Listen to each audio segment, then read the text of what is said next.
You're listening to the podcast Coffee with Mike and Julie, Libertarians Talk Psychology. This is current commentary from an MBA businessman and a PhD psychologist. Look what they done to my song, Ma. So today we're digging into the idea of bureaucracy, which you and I are like blown away because Donald Trump uncovered the swamp.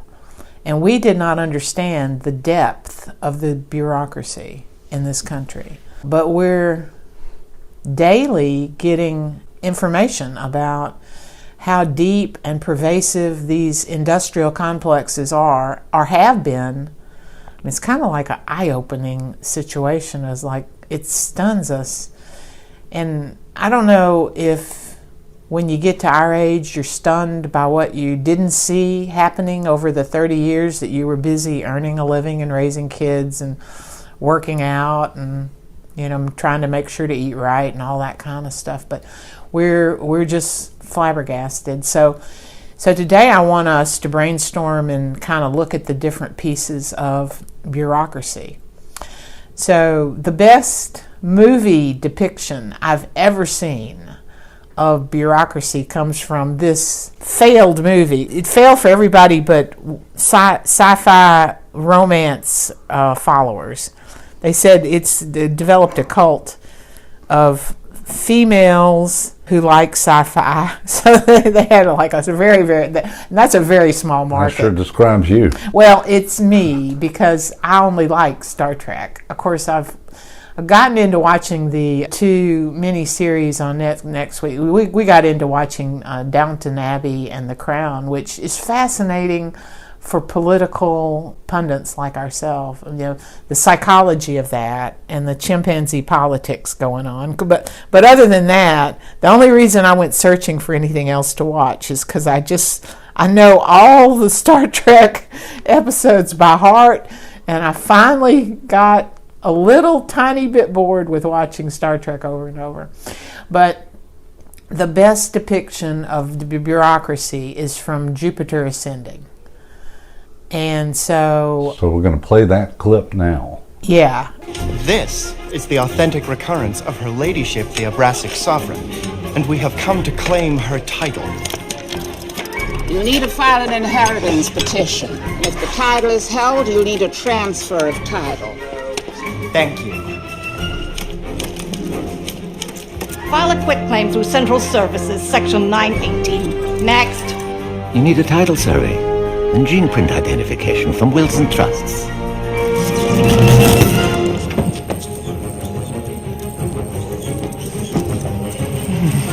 Yeah, I can't touch this without a tax number from the Revenue Review.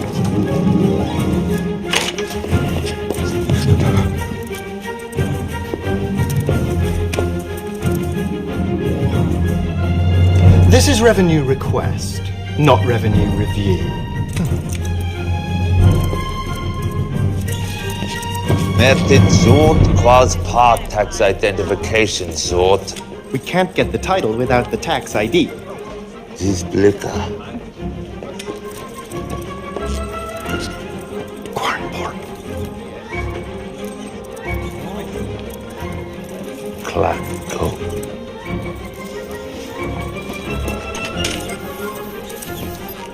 It goes without saying that graft is incompatible with my programming. I think you dropped something. Press your thumb in a depression.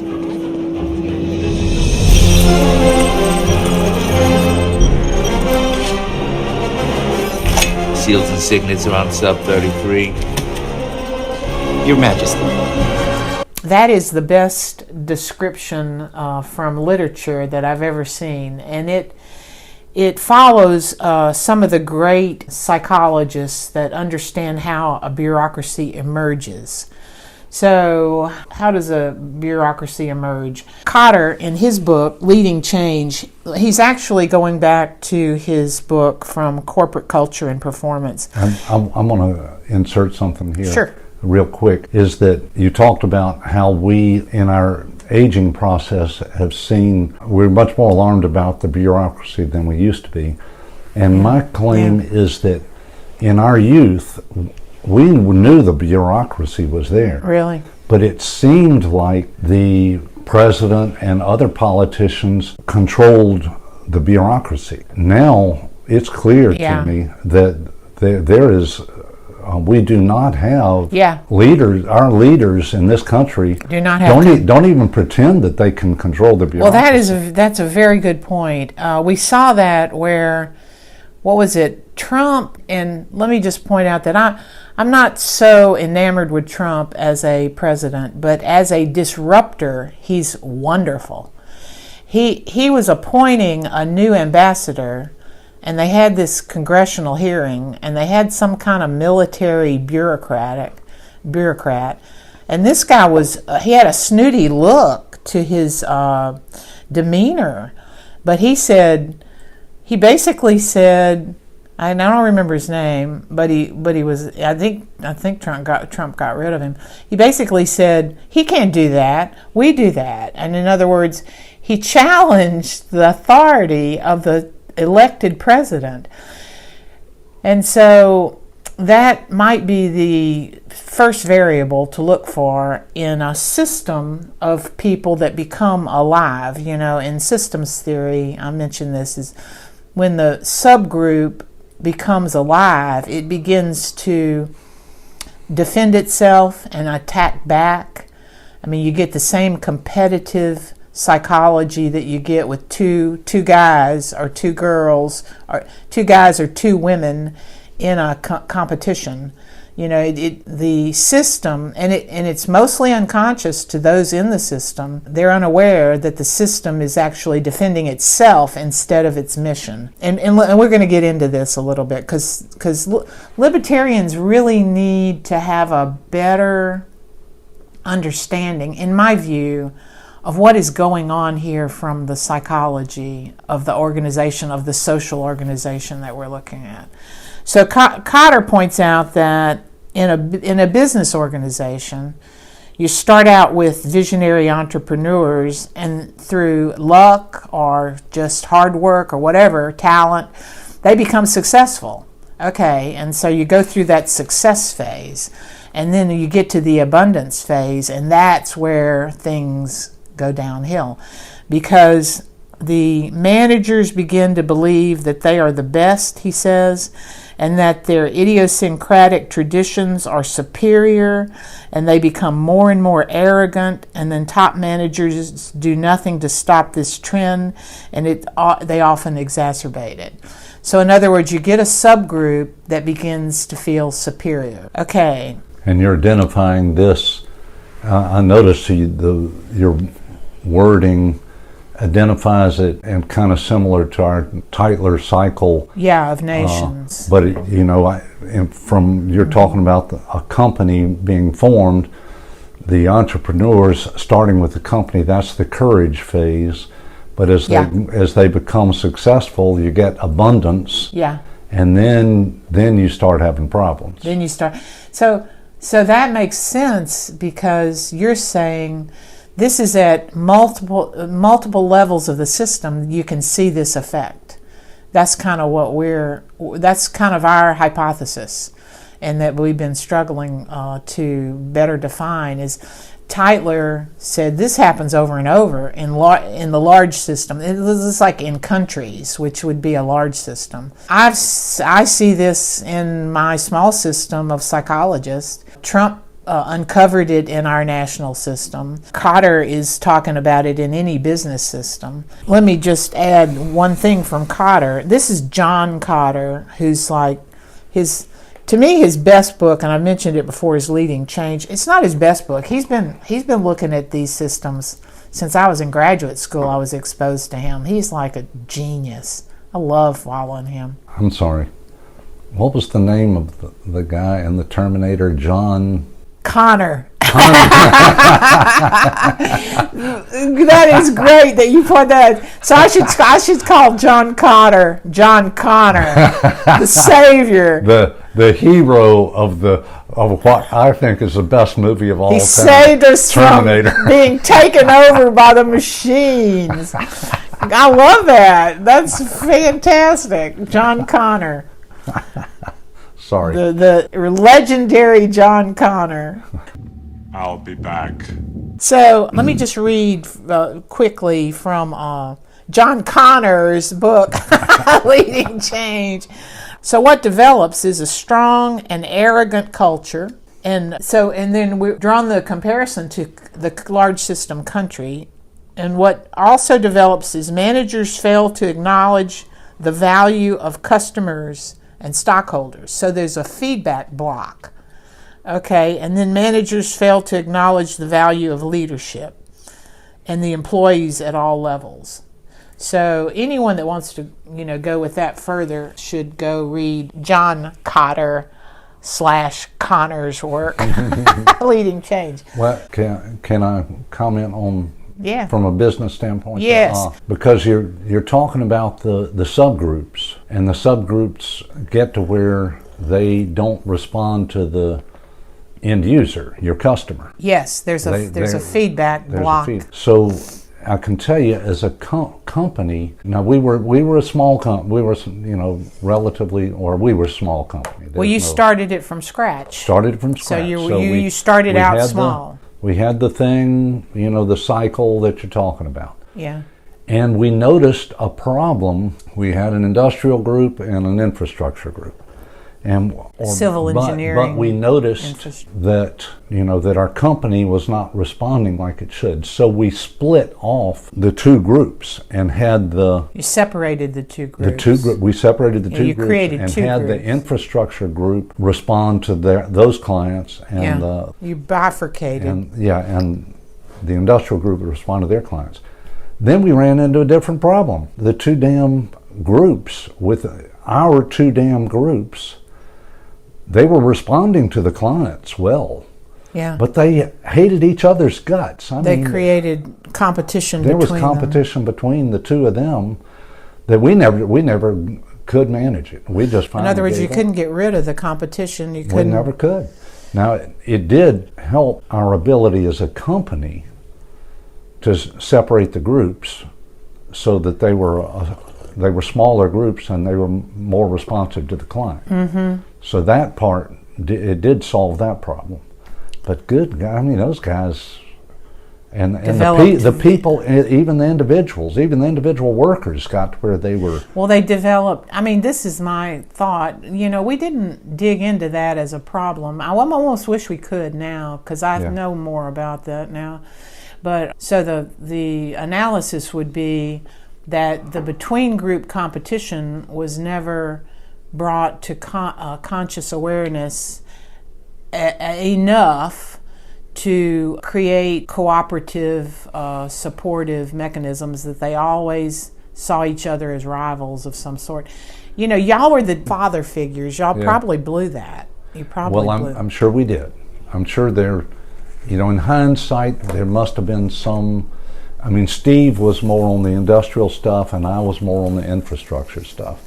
So there must have been some thing between Steve and me. Now, as long as we were small enough that Steve and I were managing everything, the workflow, we didn't have the big competition problem.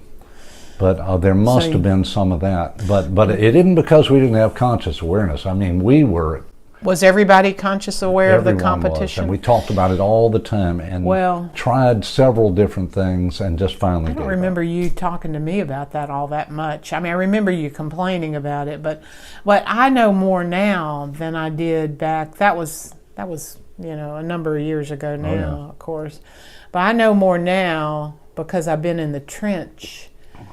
When I was consulting to the big companies like, Honeywell and Borden and all that, I was involved, but I wasn't in the trench. I didn't have the worm's eye view that I have discovered with free-ranging chimpanzees as I have. Let me go back to this bureaucracy topic. Okay. Okay, so you might ask, well, as libertarians, what's the problem? Why should we worry about this bureaucracy stuff? Of course, there's the issue of the bureaucracy changing the goal of the social system. That's number one. They have mission creep all the time. They almost uniformly begin to put resources into the means instead of the end. And that's what John Connor is talking about. The visionary leadership becomes ineffective. They can't keep the end goal. But now in a business like yours, your engineering firm, you and your co-owner were always there to keep the end goal in mind. And there's one other important factor, is that we were competing against other engineering firms. Good point. And that was keeping us honest. Yeah, okay, that's a great point, because the feedback systems, when they're working, when the information feeds back, and you guys wanted that information, you tried to keep the numbers in front of you, and you had hard data for that. This reminds me of my new app on the national debt. So the feedback was working as a thermostat to help you and Steve at least be aware of the correct goals. So the incorrect or the fraudulent goals, or how should we say this, the it's alive system goals, those are the means where bureaucracy begins to grow itself. That's a big problem. That's number one problem. The number two, there's several problems, and they're all related. Another problem, and I would list it as number two, is a bureaucracy is going to attract those people with that temperament type, not the visionary leadership temperament type, but the administrative temperament type. And those people, when you put them in power, just like this clip from Jupiter Ascending, they don't innovate. There's no innovation. So the third thing related to that is there's no problem finding, problem definition, and problem solving at the level that needs to happen. Because why would they go out and find problems that aren't related to their own survival? So when Trump named it the swamp, I mean, that's a good name. It's a bog, it's a swamp, it's a black hole for energy, productivity, and effectiveness. Then this is why you get bureaucracies, and we're getting them all over the place. The energy company that I buy energy from for my office building just inappropriately sent me a disconnect notice that they were going to disconnect the energy if I didn't pay the bill. Well, I'd paid the bill, and they didn't log it in because I tried something new. I tried to pay both my bills with one check, and that blew their minds. So I knew that was a bad idea when I did it. I thought, I can pay both these bills with one check. And that blew their minds, and they couldn't process that. And they you didn't pay your bill. And it was on my bank statement that I did pay that bill. And I just went through all kinds of things. You can pay your bill by phone. No, you can't actually pay your bill by phone because you go through this. Because you get an idiot on the phone. You don't get an idiot. You get a robot idiot. You get an automated robot that can't think. So you go through this. I went through this log in here, give us this information, give us this account number, give us this social security, now pay your bill with I think it's Bill Matrix or something. Press that button, pay bill, nothing happens. So you go through 15 minutes of bureaucratic BS to pay your bill, and then when you get to the point where it's finally I get to pay my bill, nothing works. The screen doesn't work. It goes dead. I'm thinking you're going to turn off the friggin' electricity, and you can't even accept my payment. I'm like Liza Doolittle said, I'm trying to bring you business, and I can't get through to you. They don't care about you paying your bill. They care about all that stuff they collected before you pay your bill. Yeah. Because by the way, they're going to get their money from me one way or another, because they're the only provider, because they're an industrial complex now. Energy and utilities, I think, is now owned pretty much, it's part of the swamp. Is it government? Well, these quasi-government, what we've got going on, in my view, and we need to study this, and I want to talk about the debt too before we wrap up.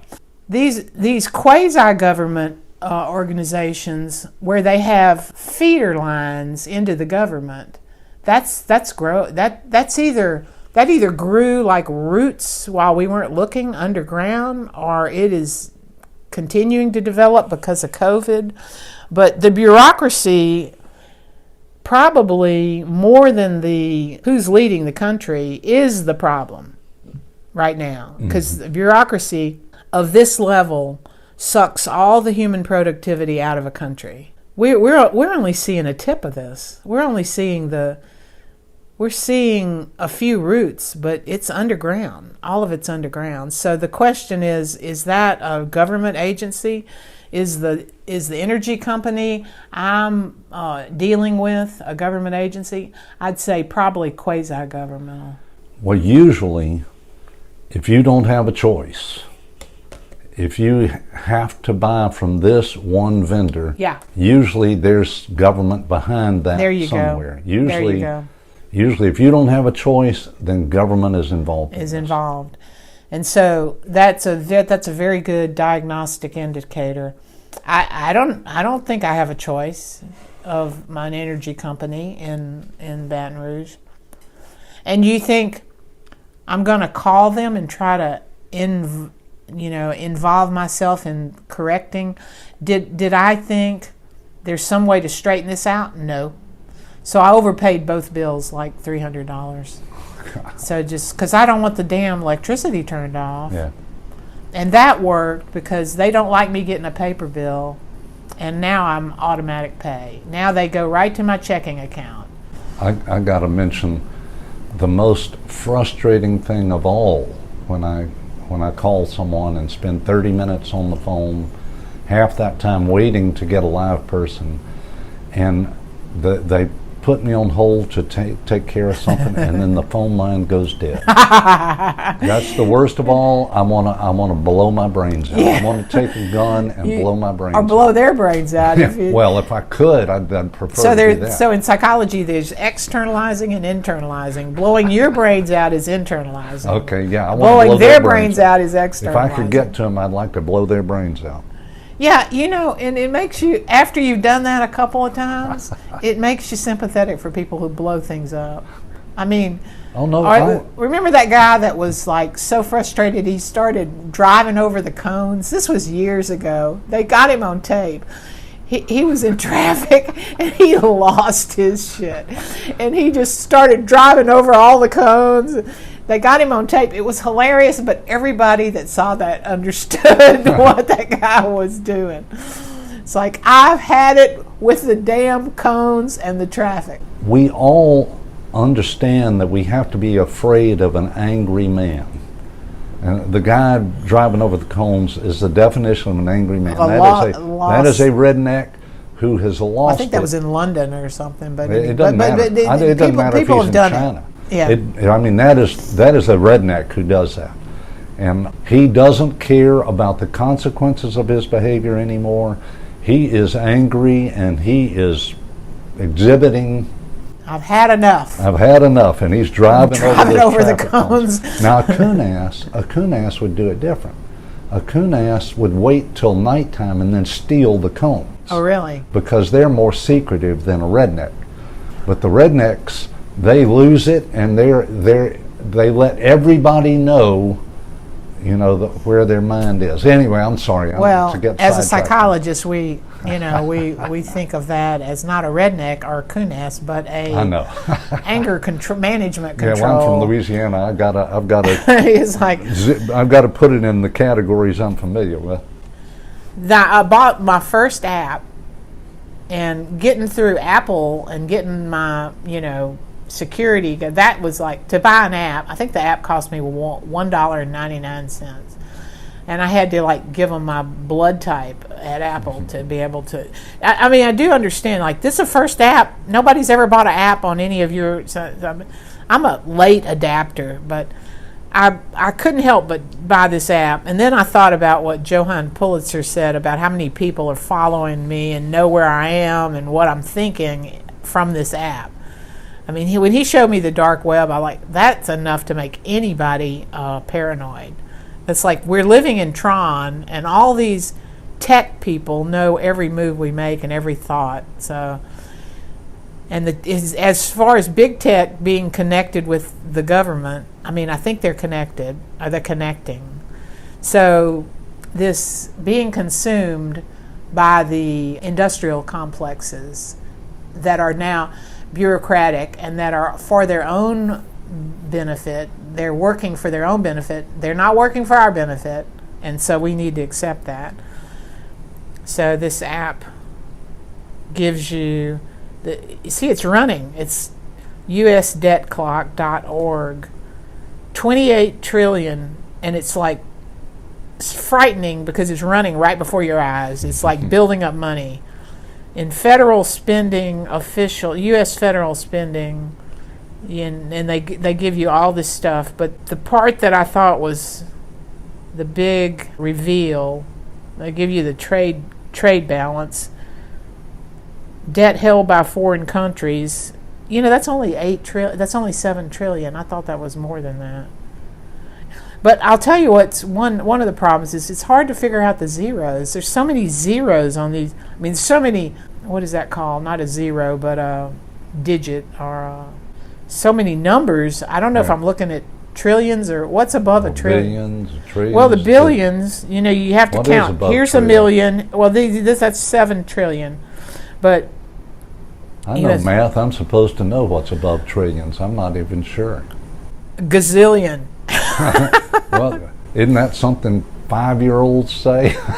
I have no idea what's above a trillion. Have you ever seen those pictures of comparing, like, we have no concept of trillions because our mind does not wrap itself around that. But those pictures where it shows you the difference between like $100,000 and $1 trillion, it blows you away. It blows you away. It's like, oh, we're into the stratosphere here with stuff. But you're trying to make a point with this. Yeah, I want to end by making the point. Okay, I'm not going to make that point. I'm going to, by looking at this app, I've got to study this app. But my point is, the biggest expenditure is Medicare, Medicaid, and then Social Security. What I saw, and this could be wrong, I might have been reading the graph wrong, that it used to be Social Security was the biggest thing. This thing where we now have health care connected to the government is going to be our downfall, because the health care that we're getting is completely ineffective, and yet we're paying through the nose for it. And see, I'm kind of in healthcare, or I was. As a clinical psychologist, I was in healthcare. But your point is that the governmental answer to everything is to put more money into it. They never recognize that the system they have in place is ineffective. They can't fix themselves. A bureaucracy cannot fix itself. And if you're looking for an area that has no end to how much money they can spend, it's the healthcare system. Yeah. So to wrap up, one idea to wrap up, and so like I think we've discussed bureaucracy pretty well from the social psychology standpoint. So what is the solution? Okay, I want to make one other point. 2 people I follow, 2 doctors I follow, doctor on YouTube, Dr. Devine. And then I follow these frontline doctors on COVID. This guy, Varco, cool guy from Houston. They're talking about getting death threats because they're talking openly about problems the individual could solve for themselves with COVID to help themselves. They're getting death threats. I mean, we're living in a country where innovators are getting death threats, where you can't talk about innovative solutions because you're going to get death threats from some lunatic extremist hack. a lunatic extremist hack who identifies with a certain form of bureaucracy. I mean, they are bound and determined to say, hey, I am protecting my belief system, my bureaucracy. Yes, it's fanaticism. Yeah. It is, the question we ought to tackle is how many fanatics do we have in this country? So you brought up a topic of like you bifurcated in your company because these two groups were in conflict. So groups in conflict create extreme thinking and magical beliefs, and that's what we call fanaticism. So that's a normal phenomena that has to be controlled by visionary leadership. But this country is now two groups. We have kind of like two countries. The question would be, how many fanatics do we have who can't process innovation, who can't process the alternative view of a problem? So what is the solution? As a libertarian, what is the solution? And I go back to Jordan Peterson's solution, and I'm more and more convinced that he said something profound. Is the solution is in the integrity of the individual. You get enough people at the individual level, the libertarian level, who have integrity and a knowledge, skills, and abilities to be visionaries and lead, and then you get a local government with enough of those people that it corrects itself, and then you get enough of the locals together for state correction, and then so you get grassroots correction of fanaticism, and that helps rehabilitate your bureaucracy. And by the way, you need to fire these people. These people, I say rehabilitate the bureaucracy. That's rehabilitate the system. The individuals cannot be rehabilitated. I've run into that. Fire them, lay them off, encourage them to get into real jobs, and then you have a chance. Because bureaucrats do not rehabilitate easily. I've found that out.